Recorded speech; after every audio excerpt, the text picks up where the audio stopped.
할렐루야. 아멘. 네. 다 같이 말씀을 기억하시면서 이 찬양을 함께 불렀으면 좋겠습니다. 여호와께 돌아가자입니다.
살아가시면서 내 모든 것 내어주고 나 그를 얻으리라. 여호와께 돌아가자. 우린 돌아서도 그는 변치 않네. 여호와께 돌아가자. 우린 넘어져도 그 사랑 영원하네. 예수님의 사랑을 선포하시면서 사랑은 모래 잡고 주님의 그 사랑을 깨달으십시오. 자신을 내어주네. 서로 사랑할 때 세상을 주원해. 사랑은 절대 지지 않네. 예수님의 십자가를 생각하시면서 사랑은 오래 참고 자신을 내어주네. 서로 사랑할 때 세상을 주원해. 사랑은 절대 지지 않네. 여호와께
생명을 새롭게 하소서.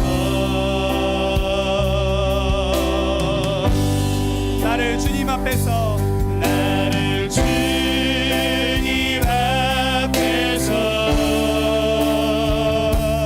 멀리하지 마시고 주의 성령을 거두지 마옵소서.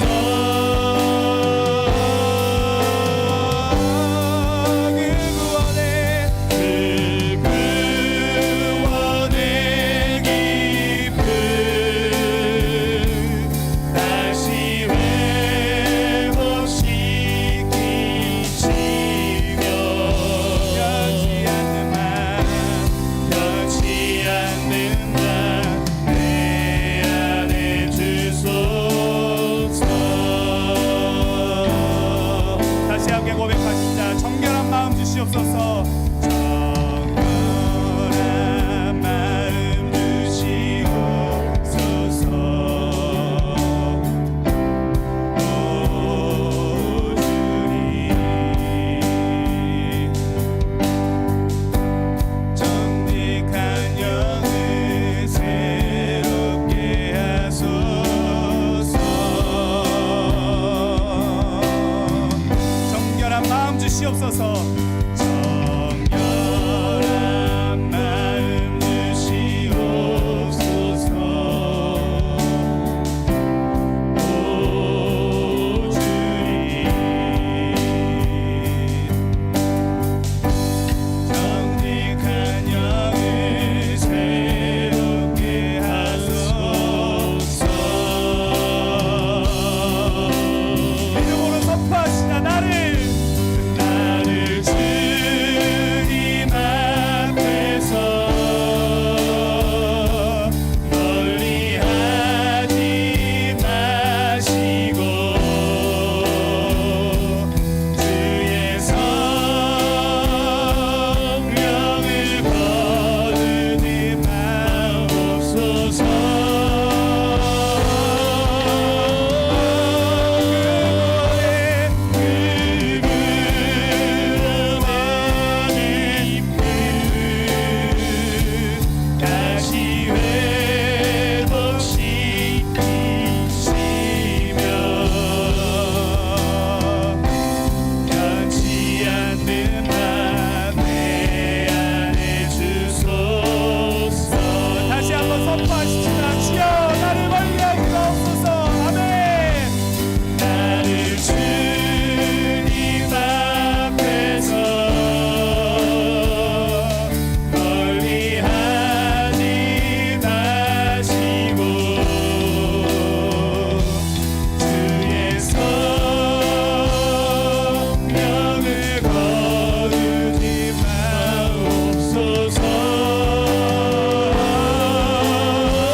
아버지 품으로 보혈을 지나 하나님 품으로 한 걸음씩 나가네. 회개하시면서 존귀한 주 보혈이 내 영을 새롭게 하시네. 존귀한 주 보혈이 내 영을 새롭게 하네. 다시 보혈을 지나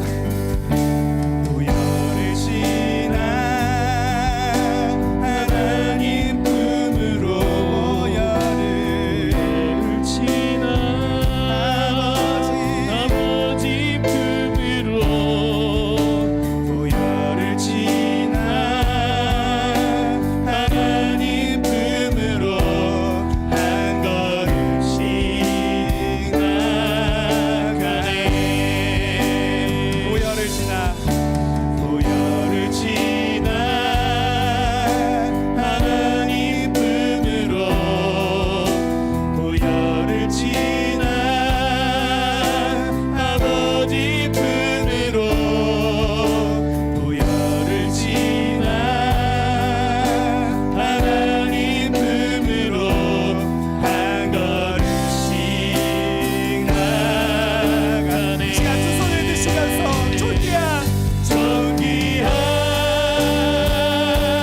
주 보혈이 내 영을 새롭게 하시네. 십자가의 존귀한 주 보혈이 내 영을 새롭게 하시네. 이 시간 회개하시면서 존귀한 주 보혈이 내 영을 새롭게 하시네. 존귀한 주 보혈이 내 영을 새롭게 하네. 할렐루야. 아멘. 정말 우리가 이 시간 기도하기 원합니다. 주여, 주님의 성령을 거두지 마옵소서. 그 진노를 거둬주시옵소서. 나를 외면하지 마시고 나를 잊지 마시고 그 죄를 덮어두지 마시고 오히려 이 시간 그 죄를 들추셔서 내가 회개하게 하여 주시옵소서. 주님을 붙들고 그 보혈을 지나 아버지 하나님께 나아갈 수 있는 이 오후 예배 시간이 되게 하여 주시옵소서. 정말 그 십자가의 은혜를 바라보면서 이 오후 예배 목사님의 설교 말씀을 위하여서 우리에게 주여 지시고 기도하겠습니다. 주여, 당신 아버지요, 주님 이 시간 온전한 회개가 아버지 일어나게 하여 주시옵소서. 아버지 이 시간 주의 성령을 거두지 마시고 이제 내 마음에 찾아와 아버지의 온전한 회개가 내 안에 일어나게 하여 주시옵소서. 이 시간 아버지 하나님 회개하게 하여 주시옵소서. 온전한 회개로 아버지 하나님의 진노를 거둬 주시옵소서. 아버지 이 시간 말씀하여 주시옵소서. 나에게 떨어지는 그 말씀 좀 받아하여 주시옵소서. 아버지요, 아버지 이 시간 주여 주시옵소서.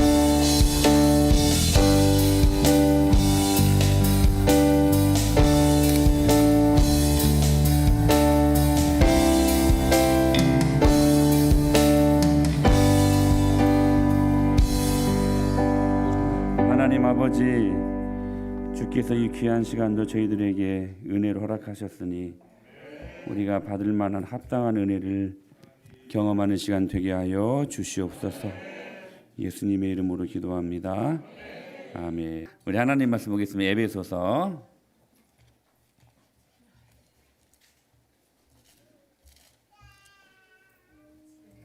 에베소서 2장 1절부터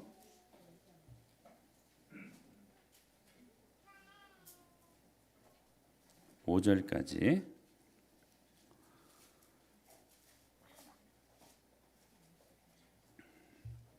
에베소서 2장 1절부터 5절까지 같이 교독하시면서 봉독합니다. 그는 허물과 죄로 죽었던 너희를 살리셨도다.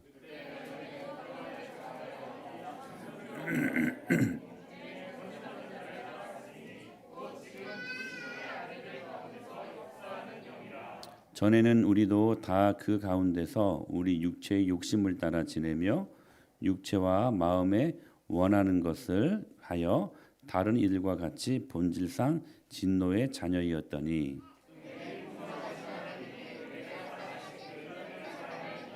같이 읽습니다.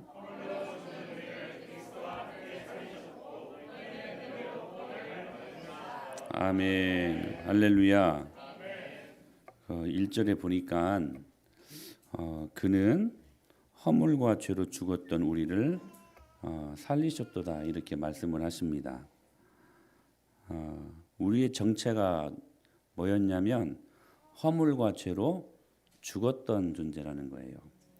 요즘 계속해서 죄에 대해서 하나님의 진노에 대해서 말씀을 나누는데 오늘 한번 좀 그 뿌리를 뽑아버리자고요. 자, 그는 허물과 죄로 우리를 살리셨도다. 죽었던 우리를 살리셨도다. 우리가 누구였었냐면 허물과 죄로 죽었던 존재들이었다는 거예요. 여러분, 제가 한 가지 명확하게 말씀을 드리는데 이 사실을 인식하는 것이 건강한 교회, 이 사실을 인식하는 것이 건강한 가정, 그리고 건강한 인간관계를 든든히 세워나가는 기초 작업입니다. 무엇이요? 우리가 허물과 죄로 죽었던 자이었다라는 것을 인식하고 인정하는 것이 말입니다. 그렇다면 구체적으로 이 허물이란 무엇일까? 오늘 우리가 허물과 죄로 죽었다고 이야기했는데 그 허물이 뭘까? 그냥 벗겨지는 껍질, 뭐 실수, 우리가 그 정도로 생각하는데 이 단어의 본 의미가 뭐냐면 이 관역을 향해 날아가다가 그 관역에 이 화살이 맞아야 되는데 빗나가 버렸어요. 빗나간 화살. 그러니까 완전히 관역을 빗나간 상태. 하나님께서 정 코스를 딱 그려놨는데 의도적으로, 오늘 아까도 우리 의도적으로, 그게 불이라고 말씀드렸었죠. 의도적으로 그 정 관역을 빗나가고 엇갈려 나가는 상태. 그러니까 넘지 말아야 될 금을 넘어선 거예요. 그냥 그 금을 넘어가 버렸어. 뭐로? 의도적으로. 의도적으로. 여기에서 이 넘어갔다라는 말은 뭐냐면 죄송합니다. 나의 실수입니다. 라고 말할 수 있는 사항이 아니라 의도적으로 하나님께 대하여 반항하고 대적했다라는 말입니다. 의도적으로.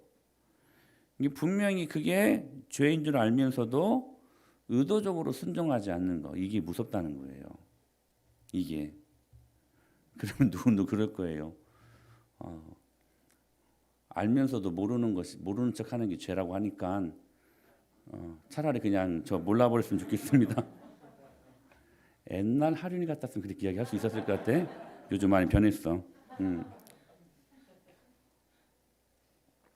이제 그렇게 말하는 것은 둘은 생각을 못하는 거야. 하나님을 알고 우리가 받는 축복이 얼마나 큽니까? 그렇잖아요. 하나님을 알고 순종하면 얼마나 큰 축복이 있어? 하나님을 아는 것이 힘이지. 근데 알고 의도적으로 지을 죄 생각하고 그냥 하나님 아예 나는 몰라버리겠습니다. 이건 이제 말이 안 되는 거지. 좀 초딩 수준의 질문이죠, 그죠? 자, 이게 뭐냐면 허물이래요. 허물.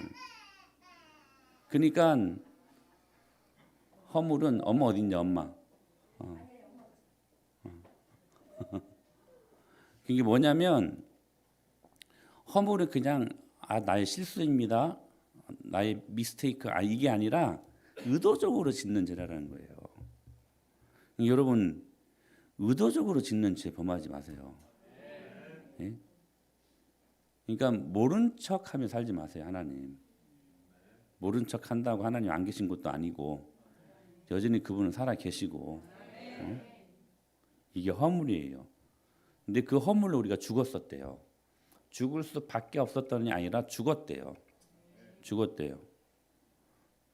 또 하나는 뭐냐면 허물과 죄라고 이야기하잖아요. 허물과 죄. 빨리 꺼라. 죄. 난리네 난리. 어디 있는지 몰라? 죄는 뭐냐면 위에서 허물이 빗나간 거라고 말하는데 의도적으로 이 죄라는 단어의 언어적인 의미는 뭐냐면 그 관역을 향해 날아가다가 그 관역에 이르지도 못하는 상태. 이게 죄예요, 죄. 그냥 관역을 빗나간 상태도 아니고 관역을 향하여 날아가다가 이르지도 못하고 그 화살이 그냥 떨어져 버리는 거예요.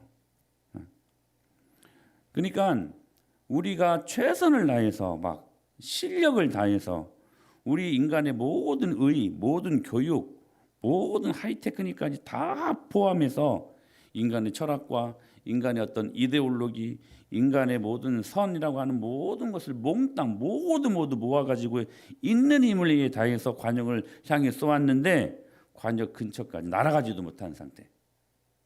그래서 로마서 3장 23절에 뭐라고 말씀하셨어요? 모든 사람이 죄를 범하였음에 하나님의 영광에 이르지 못하니라. 따라서 우리가 누구였느냐? 허물과 그 죄로 죽었던 자들이었다는 거예요. 역사적으로 이 죄와 인간의 관계에 대해 접근하는 세 가지 방법이 있어요. 죄를 인식하는. 제가 전에도 수없이 많이 이 말씀을 여러분들이 전달해 드렸으니 다시 한번 복습하십시다. 첫 번째는 뭐냐면 자유주의 신학적 접근 방법이에요.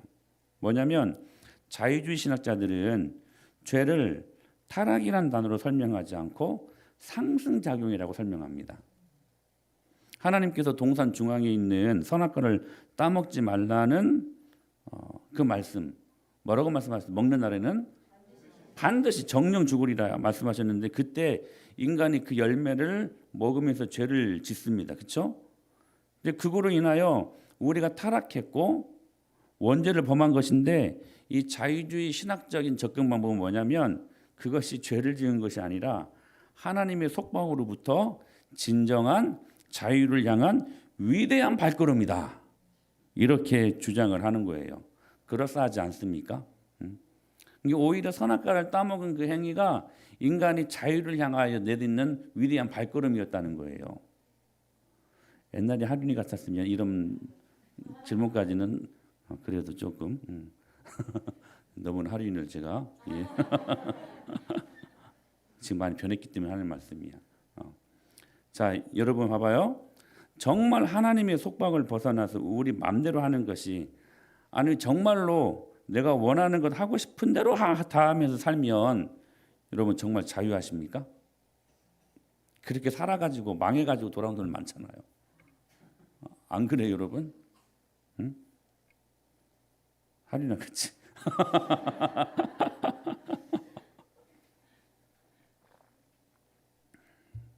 왜 하필 앞에 앉았어?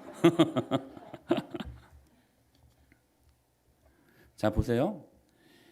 여러분 정말 다시 한번 질문하는 거예요. 하나님의 속박을 벗어나 가지고 마음대로 하는 것이 그게 자유로 생각하고 그게 진정한 기쁨이라고 생각을 했는데 그렇게 해가지고 정말 기뻤고 그렇게 해가지고 정말로 자유했는가 하는 것입니다. 성경은 자기 마음이 원하는 대로 멋대로 살 때 자유가 아니라 결국 그것이 오히려 죄의 속박을 이루는 길이라고 말씀하시거든요. 우리는 탕자처럼 아버지 집이 막 지긋지긋한 거야. 그래서 밖으로 나가면 거기에 자유가 있을 줄 알고 거기에 재미있는 거리가 있을 줄 알아요. 그래서 막 뛰쳐나가려고 그래. 그래서 나갔어요.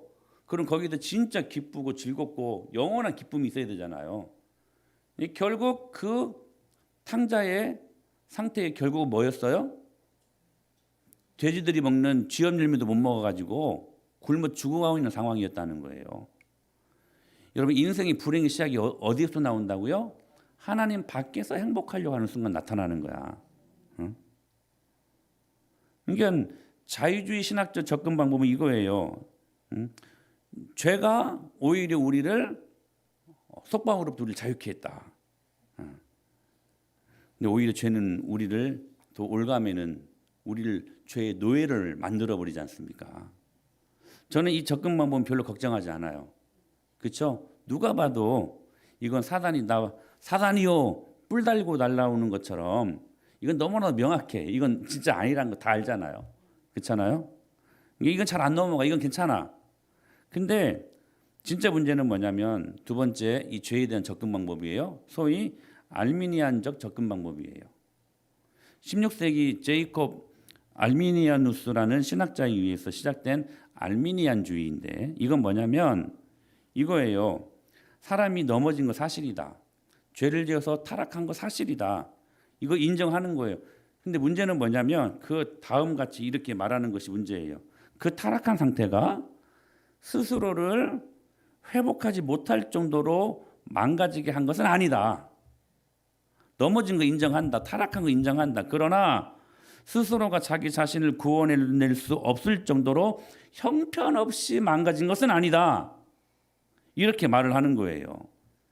이 말은 우리 스스로가 우리 스스로를 잘 개발해 가지고 아직 남아있는 완전히 썩어지지 않는 그 부분을 잘 개발하면 우리 인간 스스로도 의로워질 수 있고 그리고 인간 스스로가 구원을 이룰 수도 있는 그러한 여지가 있는 사람으로 인간을 보는 거예요.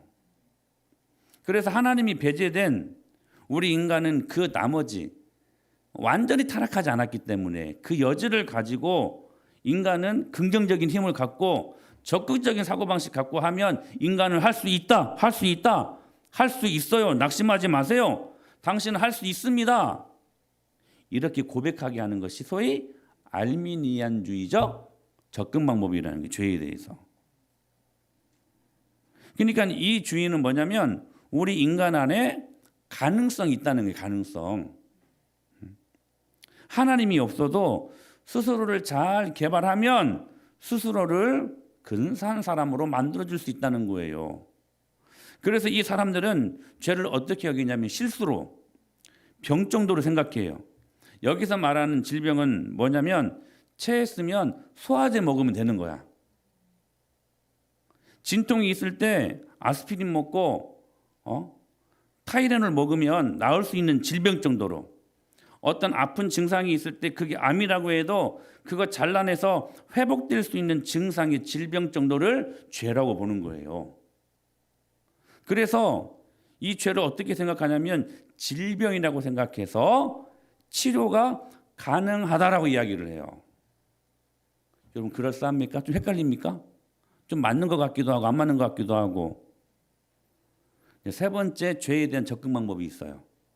소위 우리가 말하는 어거스틴, 칼빈을 잇는 이 개혁주의 신학에서 이 죄를 어떻게 인정하냐면 인간은 허물과 죄로 실수해서 넘어진 것이 아니라 넘어가지고 피 흘리면 그냥 빨간 약 이렇게 발라주면 낫는 정도가 아니라 질병에 걸려서 약 먹고 회복될 수 있는 가능성이 있는 그런 존재가 아니라 어떻게 보냐면 허물과 죄로 죽었다.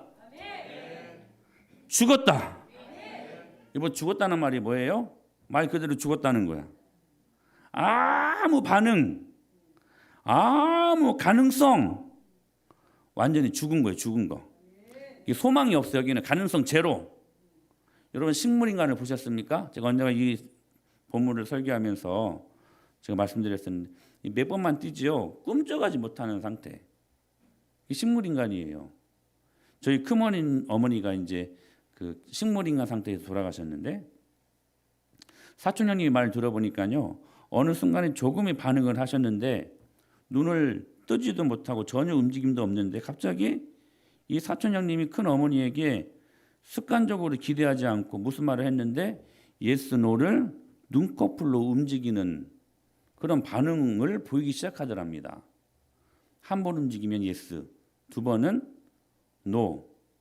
사촌형님이 하시는 말씀이 자기의 말에 답해 주는 거 그거 한 가지로도 살 것 같더래요. 살 것 같더래요. 그래도 여러분 식물인간은 모든 거 다 죽었어도 그래도 눈꺼풀 한 번, 두 번 그래도 반응을 해요. 죽은 게 아니에요. 근데요, 여러분 보세요. 그건 죽은 게 아니에요. 그런데 바울은 우리의 상태를 어떻게 말하냐면 허물과 죄로 죽었다. 완전히 죽었다. 이게 꿈쩍도 못하는 상태. 아무것도 못하는 거. 리액션도 못해요. 아무런 소망도 가능성도 그 안에 없는 거예요. 없어요. 없어요. 근데 중요한 것은 뭐냐면 이것을 인식하는 것이 내가 허물과 죄로 완전히 죽었다. 나는 어떤 여지도 없고 어떤 가능성도 없고 나는 어떤 소망도 없는 사람이고 나는 도대체 내 힘으로는 무엇을 할 수 없는 전적으로 무능한 상태에 이른 자다. 이것을 인식하는 것이 우리 가정을 세우는 기초 작업이요. 건강한 내 자아와 건강한 교회를 세우는 데에 주님이 말씀하시는 아주 원초적인 기초 방법이라고 말씀하시는 거예요. 그러면서 바울이 3절에서 뭐라고 말씀하시냐면 3절 보실까요? 3절 시작.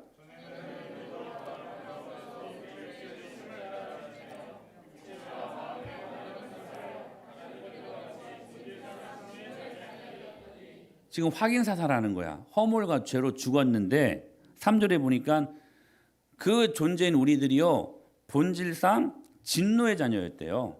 사탄의 자녀였다는 거예요. 본질상. 여기 본질상 진노의 자녀였다. 이 본질상을 어떻게 말하냐면 by natural 이렇게 말씀하고 있어요. by natural.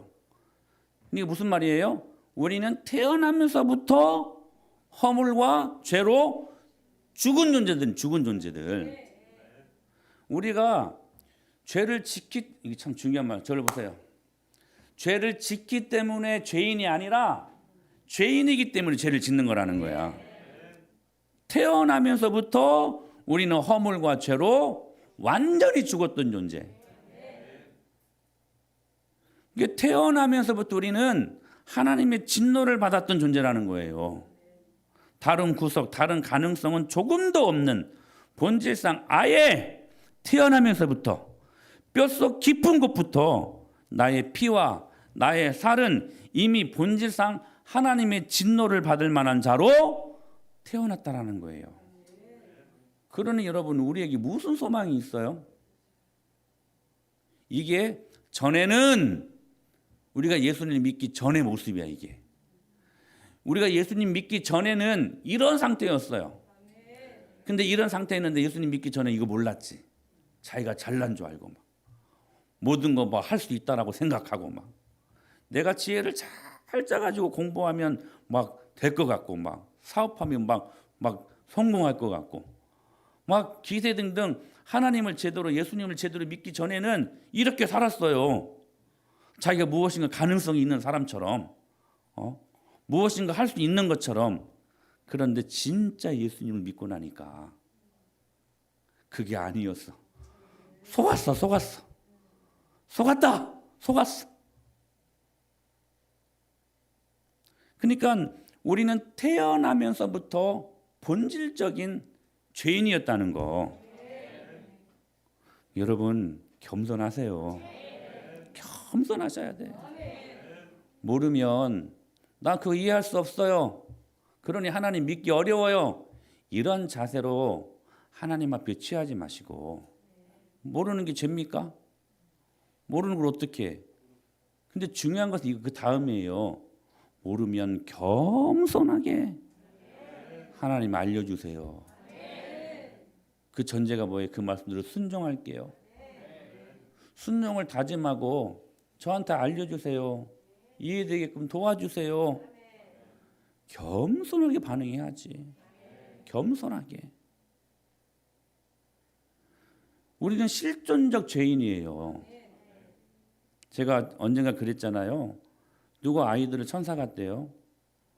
여러분 아이들을 정확히 그 정체를 제가 한마디로 설명해 볼까요? 뭐냐면 귀여운 죄인들입니다. 아이들 귀엽죠. 우리 영이 얼마나 귀여워요. 영이 미모가 지금 출중하고 있어요, 막.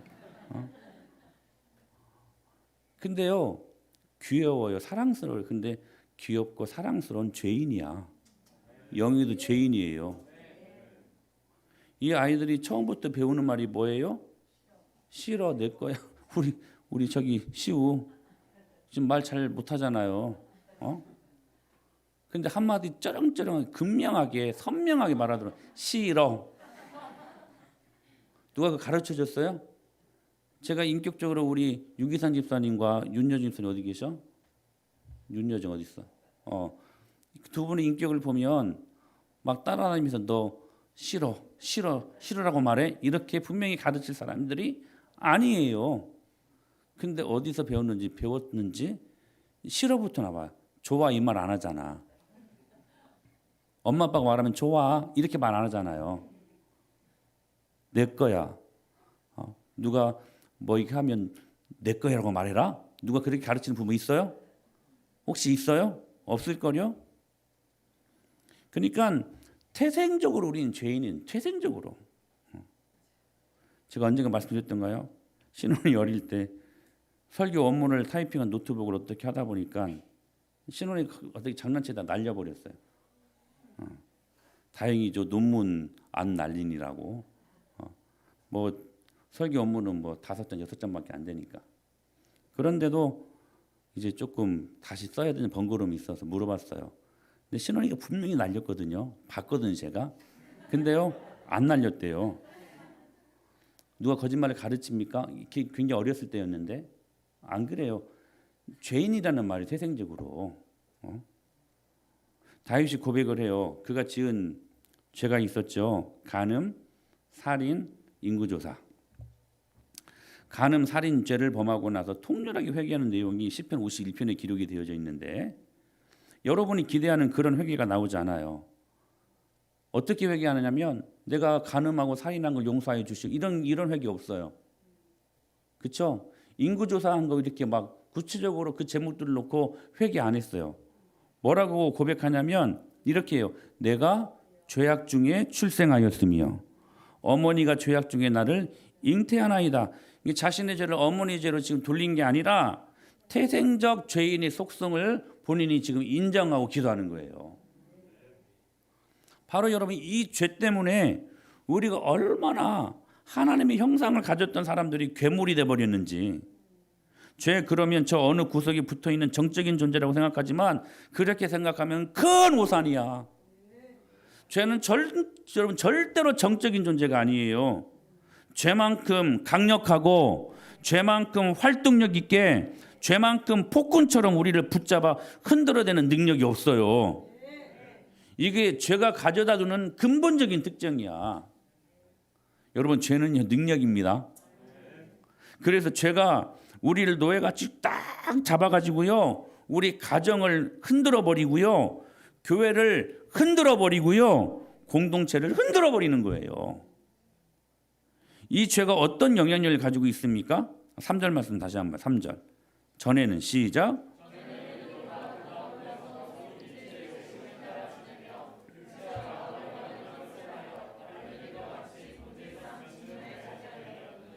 전에는 우리도 다 그 가운데서 우리 육체의 욕심을 따라 그렇죠 육체의 욕심을 따라 지내면하고 이야기해요.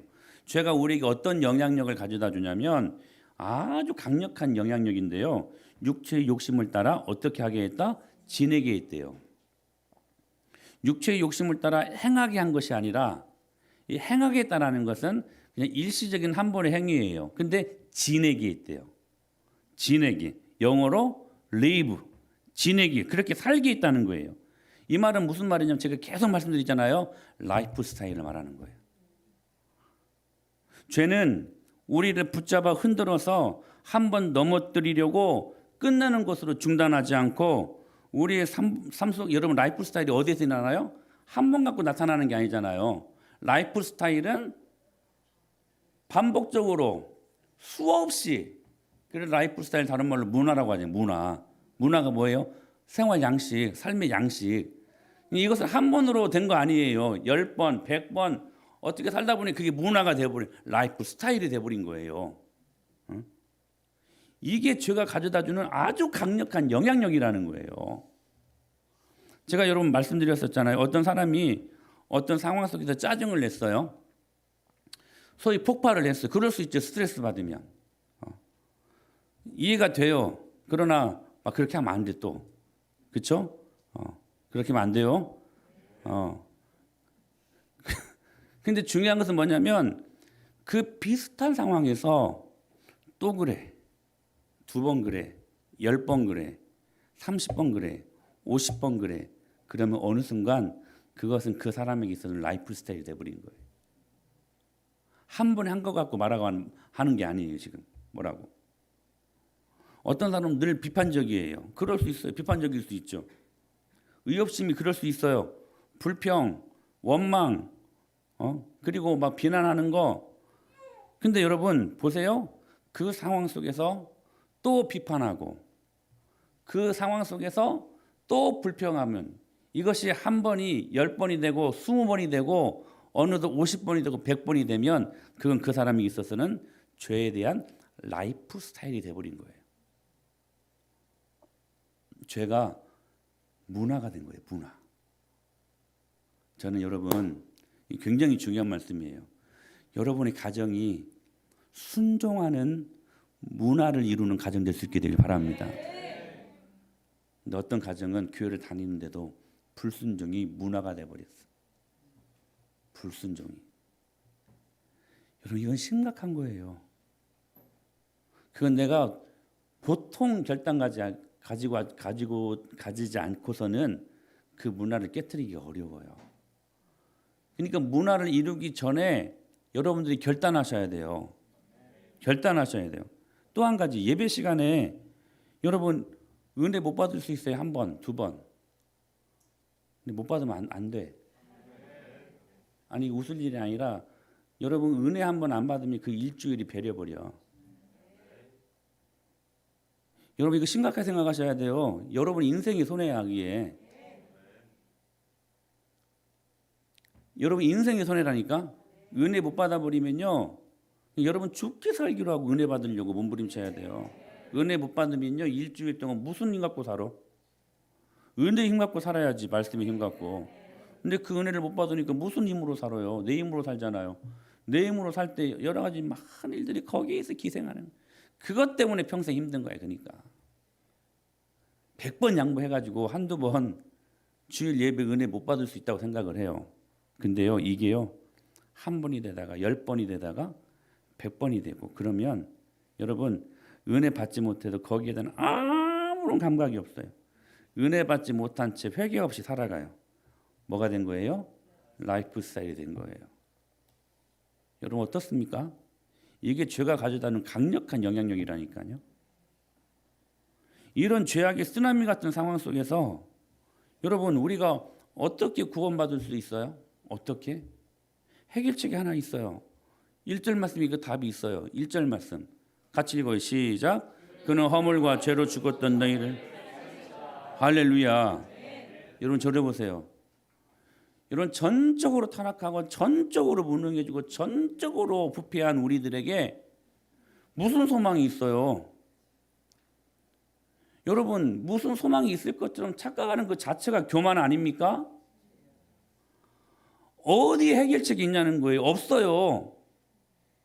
근데 딱 한 가지 주님이 그 길을 열어주셨어요. 뭐냐면 그가 누구예요?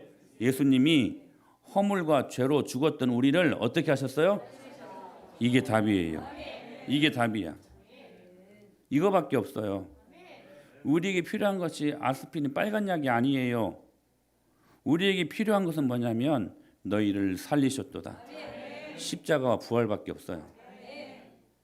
그러니 내가 허물과 죄로 죽었던 사실들이 철저히 인지가 되고 인정이 되면 누구를 붙잡을 수밖에 없어. 우리 좋으신 예수님 붙잡을 수밖에 없어. 거기에서 은혜가 생겨나는 거예요. 정말 우리가 이 시간 마음을 다해 붙잡아야 하는 것은 죽은 우리를 살려달라고 하는 것이라는 거예요. 살려달라고 말도 못한, 아니 살아나야 할 피로도 못 느끼는 예배의 은혜도 없이 한 달, 두 달 지나가면서도 은혜 받아야 하겠다고 피로도 못 느끼는 죽은 송장이 왔다 갔다 하는데도 전혀 자신은 하나님의 은혜를 주시옵소서, 메마른 내 삶에 은혜를 부어주시라고, 돌짝같이 굳어진 내 마음을 제거하시고 온유하고 부드러운 마음을 허락하여 주시옵소서. 이런 안타까운 부르짖음도 할 수 없도록 죽어버린 우리 영혼에 필요한 게 뭐냐? 하나님 아버지 일방적인 부르심과 살아나라! 부활이에요. 부활. 이것 외에는 없어요. 이것 외에는 소망이 없어요. 그래서 우리는 겸손해야 돼요. 우리가 뭐 할 수 있는 것처럼, 여러분 보이죠? 내가 마음만 먹으면 뭐 할 수 있을 것 같죠? 천만의 말씀. 내가 다음 주부터 은혜 받아야지. 여러분 다음 주면 잘 할 수 있습니까? 아니요. 사단이 가만히 놔둡니까? 벌써 다음 주부터 하는 말 그 자체가 사단에게 넘어가는 거야. 나는 내 힘으로 믿음의 사람 될 수 있어. 열심을 낼 거야. 사단이 가만 놔두냐는 거예요. 안 되는 거예요, 여러분. 안 되는 거예요, 그렇게. 만약 그렇게 된다라면 하나님도 필요 없는 거죠. 여러분, 우리는 그렇게 될 수 없어요. 그러기에 이 시간 우리가 할 수 있는 건 뭐냐면 아무것도 없어요. 할 수 없기 때문에 할 수 있는 거 딱 한 가지 바라본다라면 그분 앞에서 겸손해지는 거야. 겸손해지는 거야. 특별히 여러분 말씀 들을 때 겸손해지십시오. 겸손해지십시오. 아멘 할 때 아멘 하셔야 돼요. 여러분 아멘이 왜 중요한 말인 줄 아세요? 피조물이 창조주 하나님을 칭찬할 수 있는 유일한 단어예요. 어떻게 피조물이 창조주 하나님을 칭찬합니까? 반대로 됐지. 하나님 우리를 칭찬하고 우리를 격려하시지. 우리가 하나님을 막 격려해요? 막 우리가 하나님께 막 치어러 막 해요? 말이 안 되지. 근데 칭찬할 수 있는 한 가지가 있어요. 뭐냐? 아멘이야. 그래서 고린도전에 뭐라고 말씀하셨어요? 하나님의 약속은 얼마든지 그리스도 예수 안에서 예가 되나니 우리가 아멘하여 하나님께 영광을 돌리게 되느니라. 여러분 저는 확신합니다. 여러분의 말씀의 태도가 여러분의 겸손의 태도를 결정해요.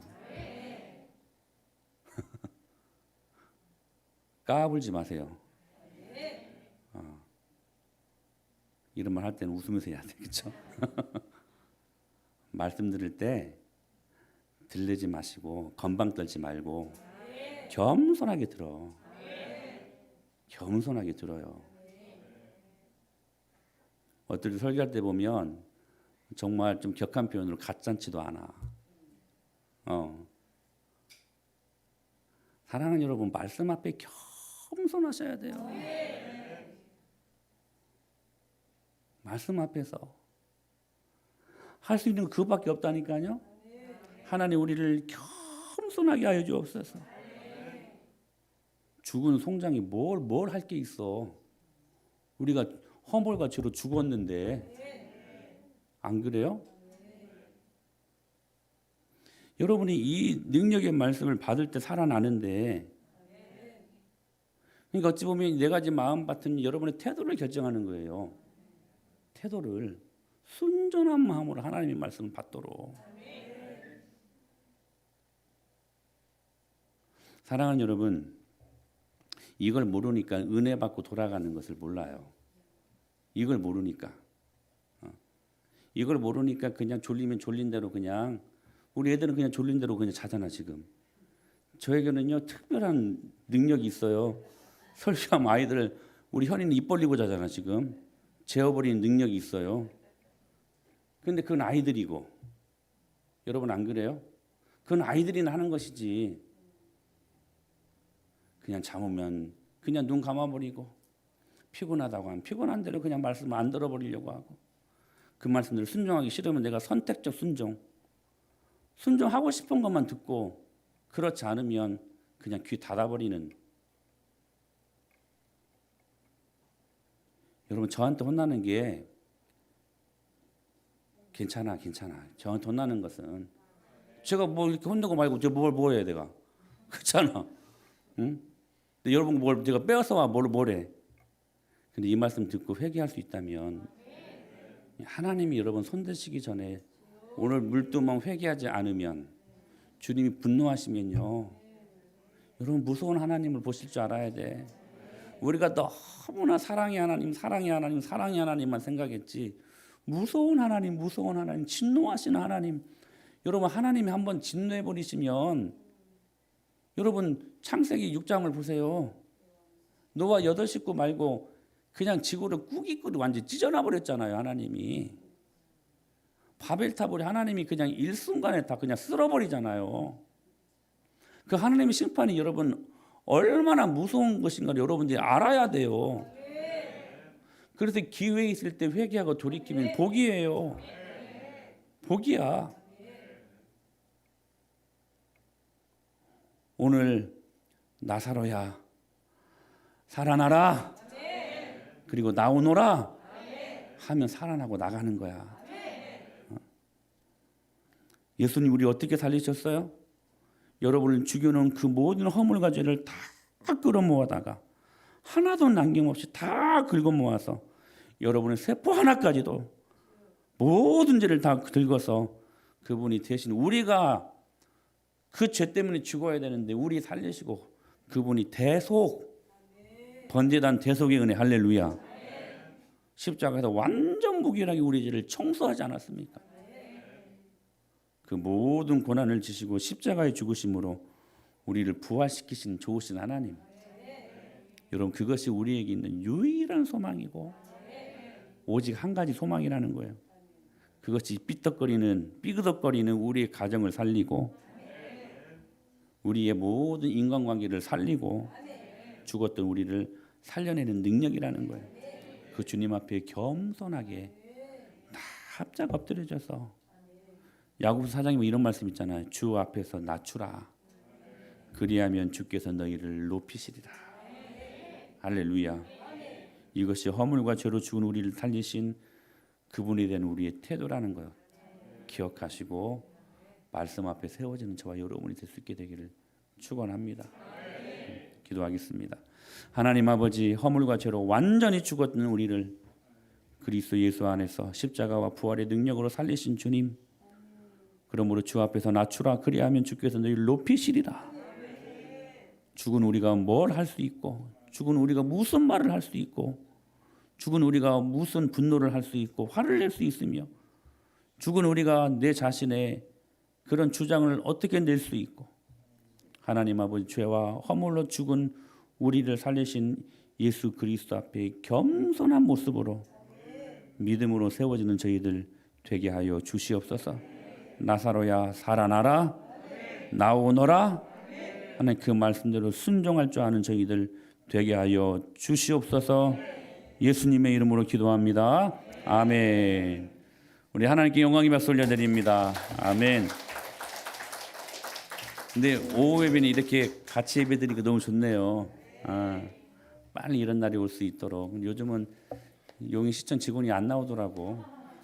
그냥 다 같이 해버릴까 싶기도 한데 그래도 또 법적으로 이게 안 되니까 조심을 해야 되는데 우리 다시 한번 인사할까요? 사랑합니다. 축복합니다. 한 주간도 승리하십시오. 청소하겠습니다.